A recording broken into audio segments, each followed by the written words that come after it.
Okay, let's go into the draft. Let's go.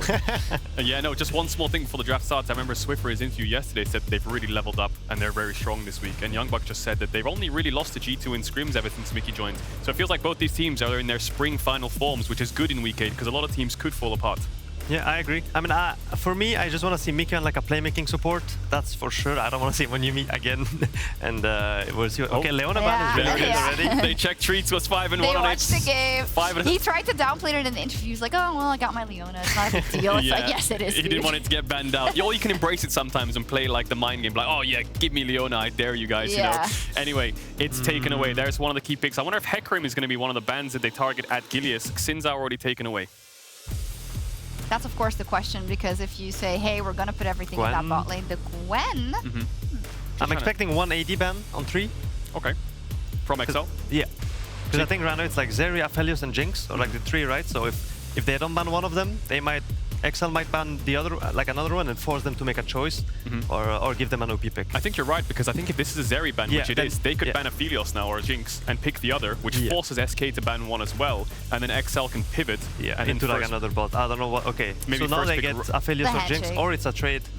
In that case, you can also just pick Thresh, for example, which works really well with Jinx and Aphelios as well. Yeah.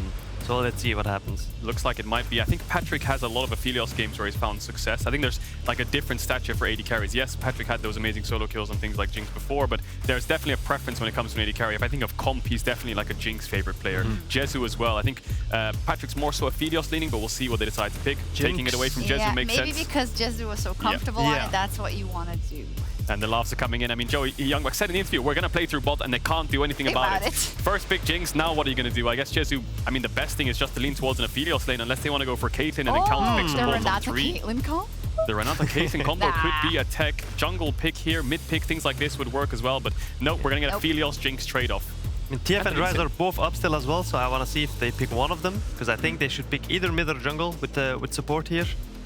That makes a lot of sense. I mean, yeah, Ryze TF, I guess what we tend to see into those champions are things like Orianna, which I believe Sertuss has some games on, so maybe they're holding their third pick here in case that does get blind. I mean, especially if they want to play around bot lane, I think having like a global mid that can help your bot lane will be really crucial in this game. And also, just speaking of bot lane, counter pick support is always going to be more valuable. I mean, SK probably will get that counter pick support unless they decide to take one away on 4 or pick Thresh on 3.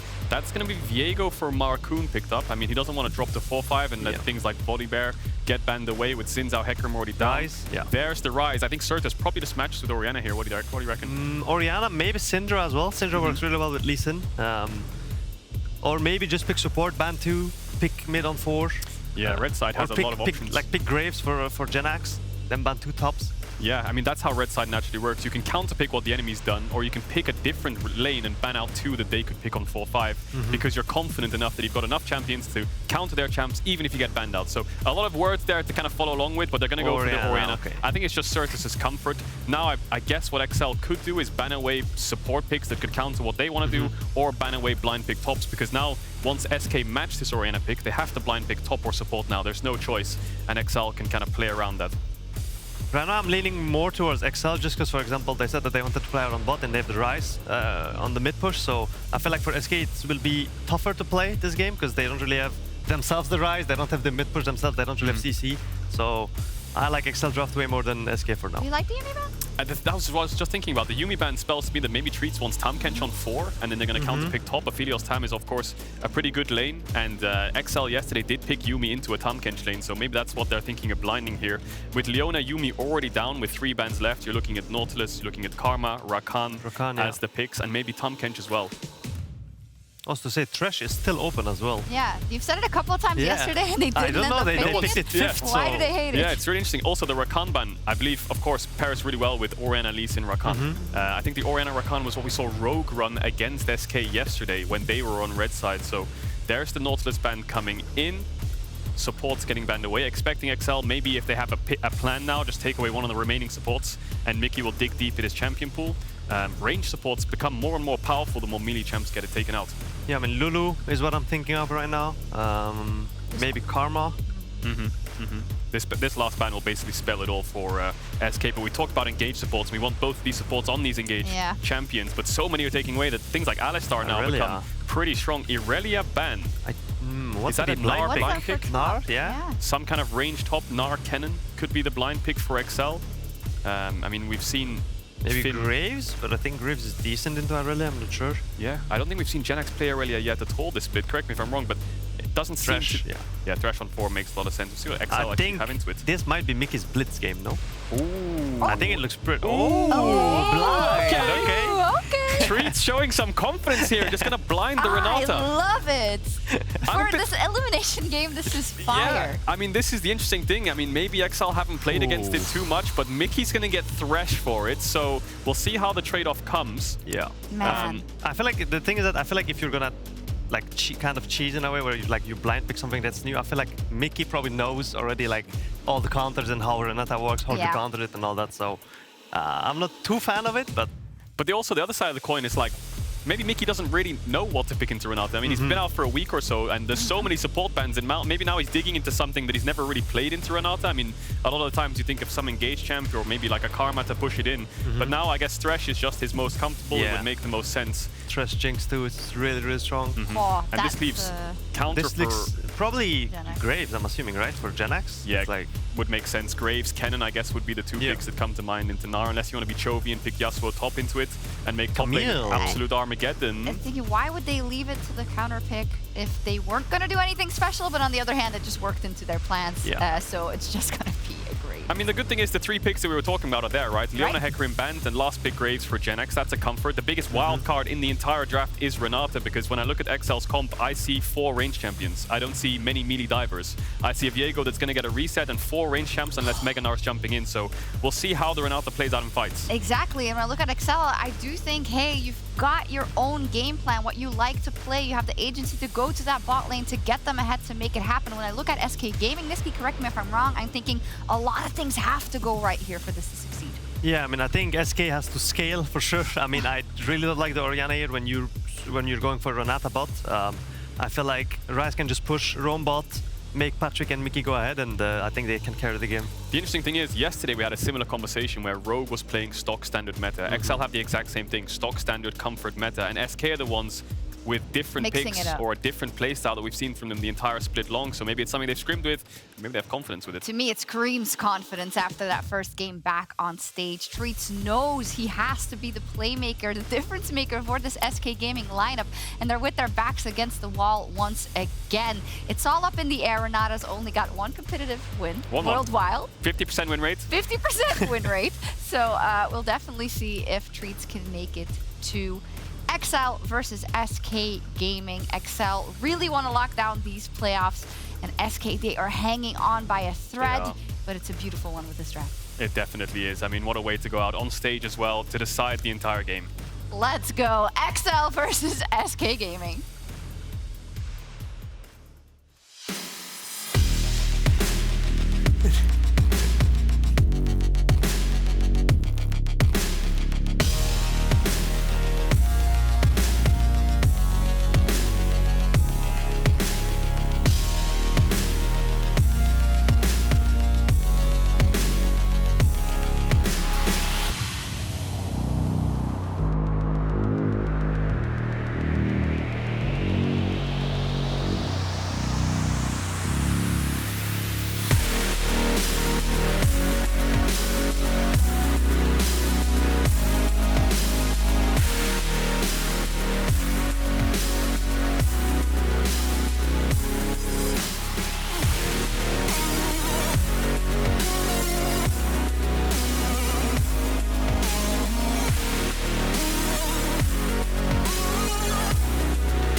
We are jumping onto the Rift. It is game 1 of the day. We are into day 2 of our Super Week. If you're thinking, hello, I was just about to say, that's not Dracos, Trevor, or Medic. It's a new face. It is. It's Nymaera.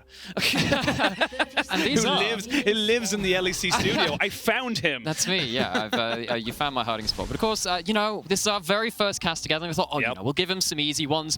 Only just going to be maybe the most important game of Excel's entire history. As an organization, you know, so small stuff. It's just small stuff. And just to kind of wrap our heads around as we kind of, obviously the analyst test did go through some picks and bans, we can refresh ourselves on what this game means. Of course, we did have a great breakdown by Medic, but in simple terms, XL win, you're in.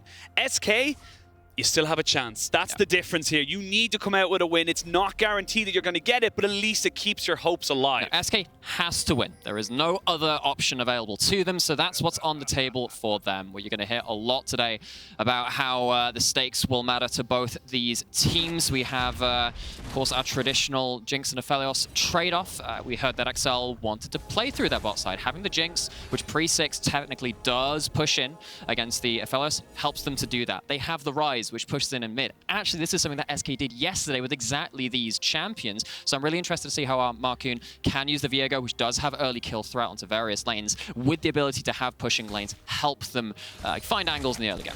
Yeah, absolutely. I'm curious as well. Something that we see a lot in the LPL that I don't actually see as much in the LEC is that you'll see the Jinx push in really aggressively, get a little bit of a cheater recall off, and then go back for the cull. I want to see if Patrik ends up opting for that or not. They go back towards the other things. But again, there's a very similar draft that you said we saw from SK yesterday. And again, coming up against a win, I think a lot of XL fans and XL in general will probably thinking Rogue would have been able to take that. For the record, it took 1 minute and 58 seconds until he mentioned your other region.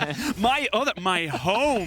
My culture, my heritage. How dare you say my other region? I have to say, if that does come to, if we're taking some notes from today, I think it would be a very cool affair to see. Because of course, both these teams, the devs we talk about, there being some tension in the players. Now, body language is a fickle thing, but when you're on stage for a game of such caliber, it's very hard not to have those nerves. So we're sat here now, we're looking at the heroes that we're going to have presented to us, and I really think on the side of Excel, just to hammer on them once more, I think that we do have, of course, the Thresh, which is going to have some ability to be unlocked, but currently he's stuck in lane and has to deal with this Renata.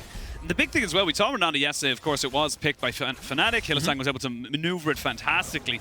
It is a champion that we just don't quite have a full read on in terms of its pro play. So in terms of what we want to be expecting it from SK now as in different hands, what do you want to see them use this pick with? I think what you're going to do is have a combo between holding that ultimate and holding the shockwave. We've seen Sertuss have game-winning shockwaves before to see if they can catch XL ever in a choke point, ever in a clump. If you have that with the Graves ultimate firing over the top of it, I find it very hard to imagine that XL could win a team fight over that point. I think that the Renata ult on its own is going to be quite hard to land onto the Jinx. They're going to be stood a bit far away. I think Kadra was saying it on the desk too, in terms of there is actually a fair amount of range to play on the side of XL. It's not hyper range. You don't have your Victor in the mid lane or something like an Azir. It is that Ryze who's a little shorter range. But with the mini Gnar occasionally hopping in around the fringes too, the Renata's not going to have the easiest time to pull it off. So you're going to need a little help to do that. Look for the shockwave. Look for that into the Renata ult. That's the calling card of their team fights, at least by my eye. Yeah, and I think the big thing I'm looking at is, like, you see a Gnar, you always expect the big, massive Gnar into a wall. If you can get that hostile takeover, the R from the Renata Glasc out in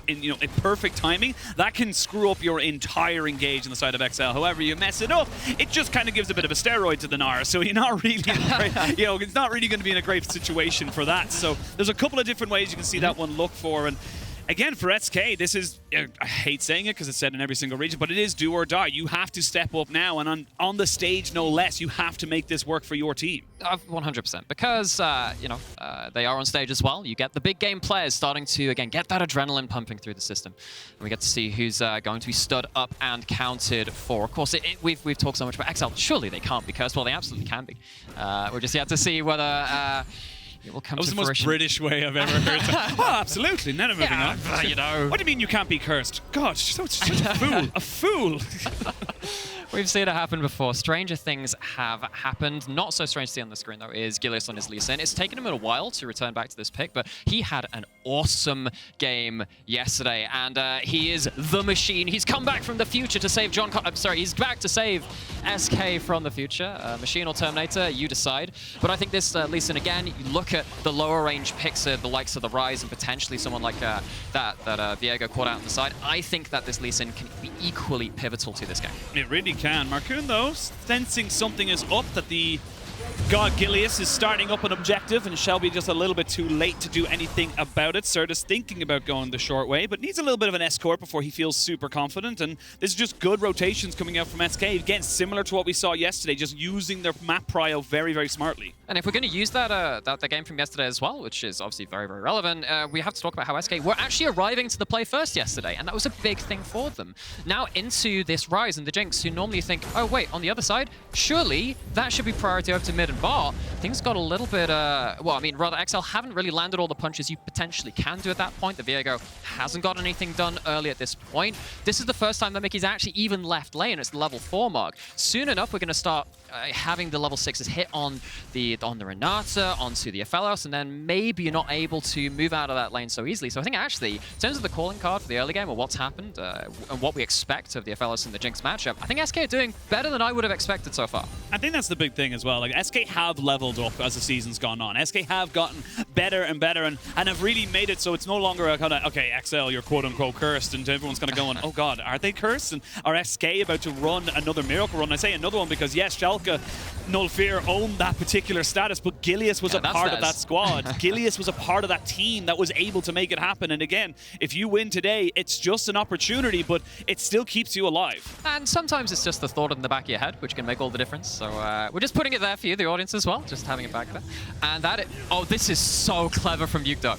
I love this. He's just realm warped the cannon minion under towers, is going to push back slightly faster to him. It's not going to be the wave caught outside. It saved him 4 or 5 seconds, allows him to get a recall back without having to worry about the enemy wave. And that is the most unique use I've seen of the realm warp I've seen quite some time. I like that. Yeah, we'll see if it leads to anything significant. It obviously means that Nukeduck is saying, look, I'm not going to be needing this in the near future. Not going to be required it. So as we do start to see... sending a message. Sending him, yeah, it's not about the usage of the ult. It's about sending a message. But it is all about where we start to see these big ultimates start to be used. You know, you have got the Heartbreaker available now to Markoon. You're still a little bit behind as Gilius to get yourself that Dragon's Rage kick, but there are these small little moments now where your level 6 is a very powerful moment, and both these teams will want to be utilizing them to their fullest. But now we also, well, speaking of when you can use them to the fullest, though, you're looking at the Herald. We see that Mikyx is already recalled. He's going back out onto the map, and then, yeah, as you can see there, he's making his way up, and SK, they're also resetting. They're also trying to get out onto the map, but they're not there yet. It's going to be XL who are arriving to the play first, if they so wish.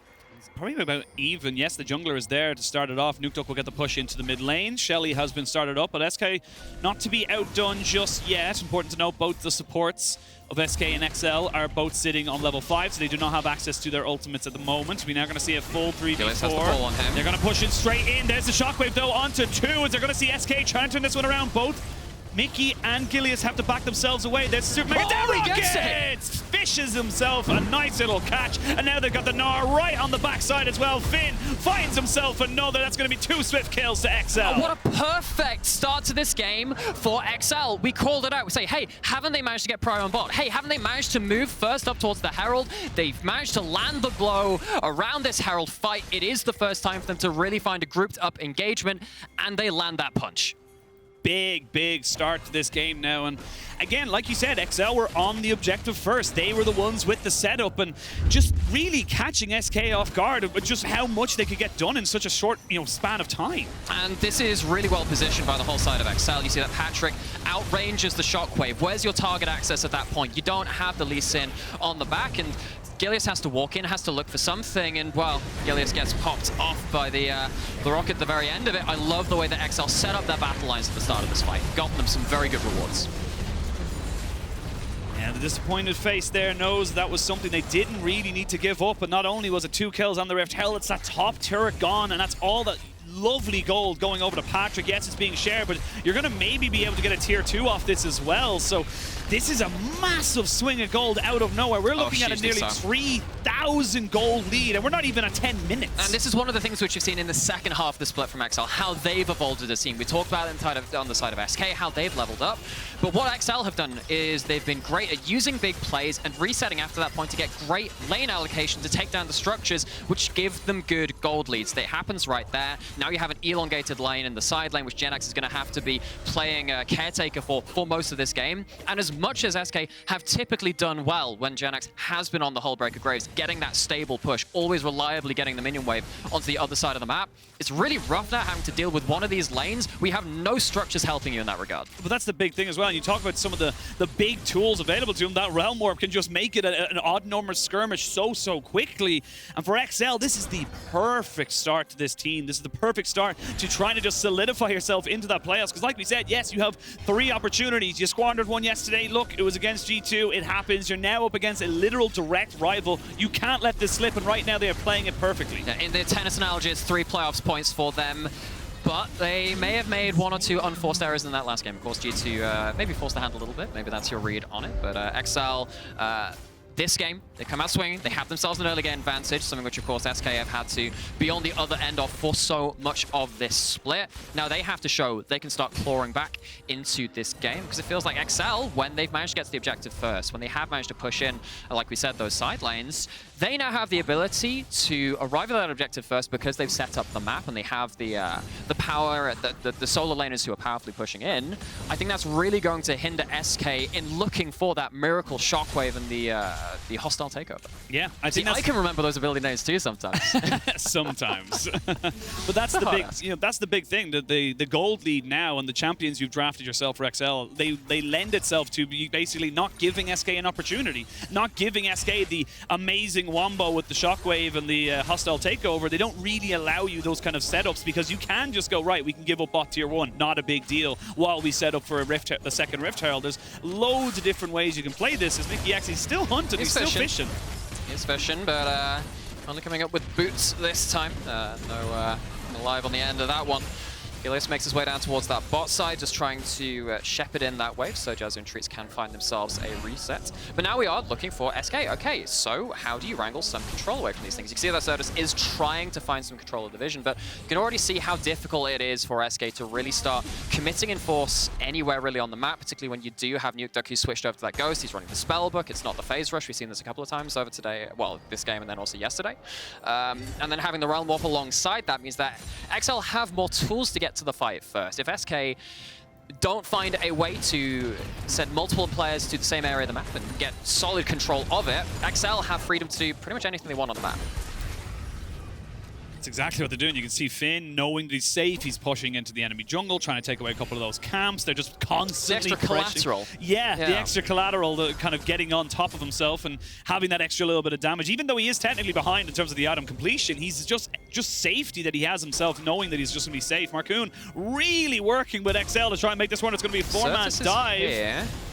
Yeah, they're very well prepared for this on the side of SK. It would be a very over-aggressive move for XL. They decided out of the play, but again, this is just what they've been able to get. Like you said, that very long lane means they can just pile in 4 people bot side and try and give Jinx some more free time. But the fact that XL can look at that play and force the response and force the Orianna out of mid to try and respond to somewhere on the side lanes is still okay for the side of XL. I'm glad that XL are looking for the plays. They're looking for another one top. Yeah, they are indeed. Here we go. This is going to be the first proactive Realm Warp used to try and get champions instead of minions. Nard back into the wall. Everfrosted down. Jenax, you went a bit too close to the turret and you got bitten. He gets the wave into the turret, but at what cost? Is the cost of their life. It's not around a dragon spawn. It's not around a second herald spawn. So at least you can kind of say, well, whatever. It's just that immediate gold given up. Maybe Nukeduck is on the other side of this, though. Yeah, he's going to try and use the Blastcone to get himself out. We'll see Gilius pushing him in, dodges the Sonic Wave, and now he's in a little bit of trouble. The Shockwave comes out just as a defensive mechanism.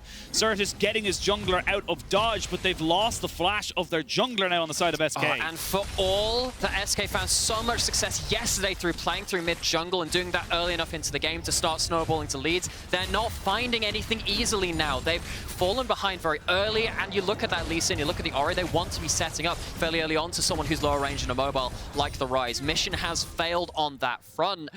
SK, they've got to buck up some ideas quick because this is getting a little out of hand. At least they do have Jenax with the Hullbreaker. Yes, he died for that last push. Not going to do the same on this one and gets themselves, at least for SK, the first tower of the game.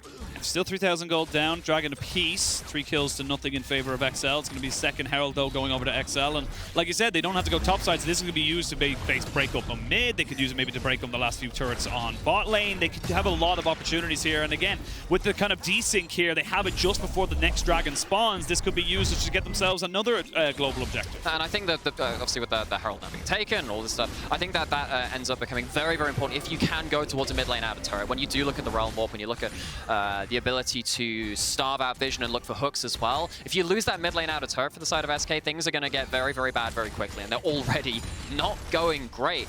And XL, they find themselves in a point of power and a point of comfort now in this game. The point of comfort is exactly the way to say it, because they're not the ones that have to be aggressive. They're not the ones that have to find those, creative plays to get themselves into a winning position. They're in a winning position. The Gnar will do fantastically well on a side lane. And they can still be creative if they want to, too. They can. They can do anything. It's the kind of risk versus reward setup you always kind of have. And right now, they're saying, look, we don't need to risk anything. We got Shelly on our side. They're going to be our 6th man, as we can see now. Markoon going to go in. They're going to use the Realm Warp and the teleport. Gilius trying to run away. There's the hostile takeover just to try and give a little bit of time as Treatz gets himself with the bailout, but he gets taken out before anything can happen. Shockwave completely whiffs, and you will be punished, Sertuss, for missing your ultimate, as Finn shows you how it's done. Okay, SK, they try and find themselves some kind of hit back. They try and find XL overextending somewhere, but XL are poised, they are in position, and they knock down SK when they come to fight. Mikyx is going to run into a Jenax and has low support, but he's looking fine right now. And he wants the 1v1. Get out of here, Finn. We don't want you. There's going to be some supportal combat there for the Mikyx, but ends up losing his ultimate just to try and trade it back. They do gain the flash out of Jenax. That's going to be second dragon now picked up by XL. They're starting to run the map a little bit quicker. SK are running out of gas. We're not even 20 minutes into the game. SK have 1 turret to their name. They have 1 dragon to their name, and that is not nearly enough. You're absolutely right there. All the fuel in the tank starting to get a little low, and you can see the angle again. It's a little bit of the mind game, and it's a little bit of the desperation from SK, because they're looking for the big team fight. They're saying, hey, okay, right, XL, they're funneling into us for the first time. Maybe we get some on the mid turret. But looks like XL, they're just the ones which have the information on their side. They close down the flank, and they close down the fight. When your Moonlight Vigil and your Shockwave miss, that's just got to be a sad time right there. And to come out of the replay, the bot lane tier 1 was taken by the top laner of XL, and now we're broaching up to about a 5,000 gold lead, about 4.5, if my maths is roughly correct. It's okay, it's not part of the recommended skills. You can leave that to me. I'll get it wrong for you. I mean, at least in LCS they have like a little, they have a little thing. They don't have to do the maths, So the well, Gilius is looking to see if there's any maths to be done on this combo, but it looks like a net 0 play, sadly. And once again, Gilius looking for the hero plays, looking for something. Just, it's not leading to anything right now. Again, he has to. He has to look for something. Well, who else can make the plays? Yeah, that's what I was going to say. Like, how do you get an engage here? Unless it's a massively egregious positioning error from the side of XL, you're not going to get the shockwave off. We can now see them fighting over the red buff on the top side, where Jezu's getting 1v1 by Patrik right now. So Mega Jet Rocket is going to be there as a deterrent to try and make sure Jezu does not come back into the lane, but again, you cannot defend any of these things. And the thing is, yes, Jenax is playing off the sideline. He kind of has to. He built Hullbreaker. He needs to be in the side lane trying to get some kind of pressure for them. Well, while that's happening, though, you have someone else who is absolutely at home doing the same. You have Nukeduck on the Ryze doing exactly the same thing, pushing in. And as much as this is a tense affair, it is an all-important affair for the side of XL, chasing that first playoff spot. They're playing it out calmly. They're playing it to the book. They're playing it out in a way which is deserving of a team that could be in playoffs. This is not an XL of previous seasons that would falter, lack that playmaking potential in the key games. This is an XL that is looking to score that prize. See if they can keep it going. I've seen many games that look almost like surefire things get thrown into the fire, into the craziness that is League of Legends, especially when you have such late game massive carries like an Aphelios and Orianna. So far so good for XL. They still have a job to do, but it's looking very, very good. It is, because, well, if we're going to talk about looking, it comes to that vision. Look at the wards which SK have. They have no wards across the enemy side of the map. You see that Markoon, see that Mikyx have walked in to the enemy jungle, cleared out vision, established their own vision line. All of this is just making it so much harder for SK to find any sort of pick. Now Jezu's going to just about get away with that. I mean, but look, he's already down below half HP. Yeah. He's just getting peppered down with these rockets so often. Feels really funny saying that. It's like, oh, he gets away with that. What was he actually doing? He was farming under his tier 2 turret. With support behind him. Like, he had his teammates with him, but he still has to be that careful, as we can now see Gilius hunting, but he was searching. On vision again. Exactly, yeah. Look, this is so hard for SK to find any angle. There is no angle available at the moment, and again, like we said, it will have to be pretty much a big mistake for XL to really throw this. They're coming up to about a 6,500 gold lead. It is just getting bigger and bigger by the minute. You do have some small silver linings. I'm going to take that one back right now as Gilius is forced to flash away after getting hooked. And now you don't have flash kick available. All of this is incremental leads building up to something much bigger for the side of XL. They've still got a fast pace in this game. They're still, as we said, starving out that vision. Baron is now available too. This has all been circulated around the big objectives having spawned on the map. Now there is a blue ward on the Baron pit itself from SK, but XL put down that pink ward, and that's going to be taken away as well. Now, the question is, SK, you've lost a lot of your playmaking opportunities, but what can you do in terms of maybe objective boundaries at this point? Maybe you can look for a steal, maybe you can find a way to get that whole break into side lane and get yourself some gold back, but it's still such a slim opportunity for them. It feels like it's getting smaller by the moment. So a quick check-in as well as we come past the 21-minute mark. We got the Triforce Hullbreaker finished up down for a bit thin, excuse me. Thinking of RNG earlier today, as Ben was playing on Gnar. Got to keep up my own home region, see how the family are doing. On the other side of that is the Immortal Shield Bow with the Hullbreaker here for Jenax. So he's going to be basically just looking at Finn in a 1v1 unless the side of XL decide they want to try and change that. That doesn't look like a 1v1 to me. That looks like a significantly more people. Yep, he's probably going to have to use his flash here in a second as he's trying to get himself away. Actually, doesn't have it just yet. He's going to get the Immortal Shield Bow down, and he didn't have it in time. I just caught on the little screen at the top right that he didn't quite have that cooldown. He just gets taken. Yeah, it could have fooled me too. You see that little thin line of that cooldown, and that is the thin line between life and death, being able to defend that turret. SK, they turn up to see Jenax on the floor. He does have the teleport. The Markoon is already on the dragon, and Gilius is now between a lot of angry XL players. Yep, they do not want to even leave this one up for chance. Gilius will get himself a bailout, but he was going to do nothing with it. Just delays the inevitable. And Nukeduck flashes over on top of Jezu. They get the dragon. They get a kill. The shockwave comes out, but it does not matter. It's a double kill coming in here for Nukeduck, and XL are taking over. And that is such a crucial fight. This is how you transfer that vision lead into actionable resources. They get themselves a dragon, they get themselves the smite dead on the side of SK. They're going to get the Baron because of that XL. They just put it into overdrive. I mean, this is just them taking no chances. They got their lead off of one mistake from SK, and they are running an absolute marathon with it right now. XL want to break the curse. And, they're looking so close to doing so. As we were talking about this, we did see that Jenax didn't have that summoner spell available. XL, they move across the map. They're not spotted as much as SK have been for most of this game. They take complete control over the bot side of the map, and as you're saying, Gilius trying to find a way towards that dragon, trying to find an objective bounty, trying to find an angle into something, but Gilius has saved SK from a lot in this season. Couldn't save them from that particular play. Finn teleports back into the other side of the fight, and SK had already committed to this fight. They went all in onto what Gilius could do, looking for a little bit of magic, but they found themselves cold, harsh reality. And again, there's not really a lot Gilius can do. At least he's trying to find something. I'll always give props to players that rather than just kind of sitting there and accepting, you got to give something. You got to give some kind of an opportunity to yourself. But he can't even sneeze in his own jungle without them knowing about it. They just have this lit up at all times and around all objectives where XL is saying, look, you want to try and contest this, we're going to know about it. And talking about that vision, yet again, that all-important vision. SK did manage to get a couple of deep wards in, but what can they do with it? They have themselves a teleport, a deep teleport onto the side lane, but XL, they have a Realm Warp. What can they do with that to defend themselves? I mean, you got the Realm Warp, you should be able to get Finn out, but here's the deep teleport you were just talking about. He's going to try and jump onto Nukeduck. They catch him out, though, and that should be Nukeduck going down. He has no flash. Realm Warp has been used, and they will get themselves a kill, but look at the rest of the map. That's all 5 members. That's everyone from SK. You get yourself a kill, but for what? But for pressure on both lanes to the side of XL. They don't take the mid lane inhibitor turret just yet, but the top one looks sure to fall. Absolutely, and this is again XL saying, cool, you committed so much to get that one pick. good for you. We've broken your base. We've actually peppered down your mid lane tier 3. And this is Excel just taking this Baron buff and saying, look, you've got to make a choice. And even if it is, it's not going to be a perfect one. And the cool heads are starting to prevail on the side of Excel. Again, going back to what we initially pinned onto that SK composition, we said, okay, if you walk into a Shockwave, you walk into the Renata ult, things are going to go badly for you. But Excel have never given a chance for that to happen.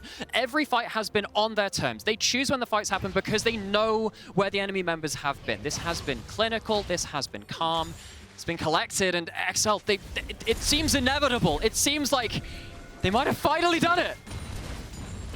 Why'd you have to curse it? Now SK are going to have the greatest comeback in League of Legends ever history. lost a 10k gold load. That is not true. Wow. I think G2 did it literally last week.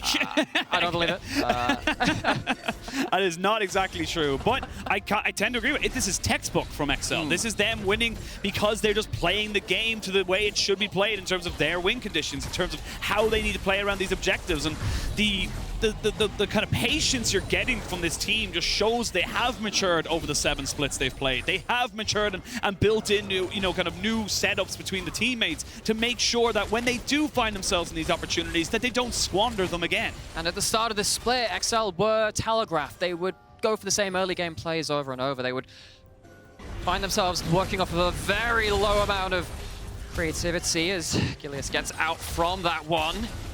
Excel once again looking, but you can see, oh, Gilius is trying again. He has to go for something. The flash kick is good, but Patrik will get himself out, and then they can reset the fight. There's going to be the hostile takeover as Markoon goes berserk, but it's only in defense. You've lost your jungler. Yes, you gained a flash cleanse from Patrik, but nothing more.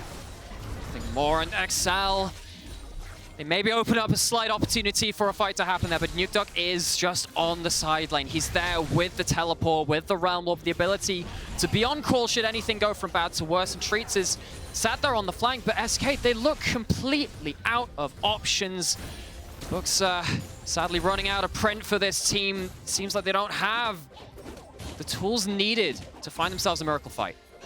And look, they haven't lost their inhibitor yet in top side. It is just the base broken open. You can see that the Greys, with the Lord Dominic's regards, will be able to hold his own in the bottom half or wherever the Gnar of Finn decides to go. But you can't leave your base, and there's going to be a Mountain Soul now coming up. And it looks like SK are saying, look, this is our season. We can't let them take this for free. We have to go for this now. I think they have to, though. You have to agree with it, because if you're looking for that combo, you don't want to be dealing with an extra shield. You don't want to be dealing with this either, though. They're going to go in. Finn is all the way behind enemy lines, and they haven't seen him just yet. The Lee Sin is dead. 3-man Gnar to bring everyone back in. The Shockwave is good, but not good enough. The Renata will fall. The Orianna as well. It's Jezu left one as lonesome all by himself, and there's nowhere for you to go. It looks like it may just happen. They're teleporting for the end. They're going towards that top side. It's another dragon fight.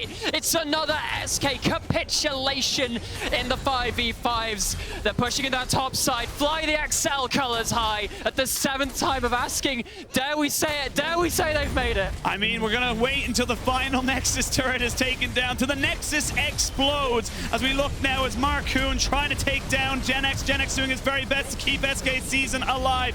But with the Nexus exposed, it has taken 1,142 days. And on the 7th time of trying, Excel will make playoffs.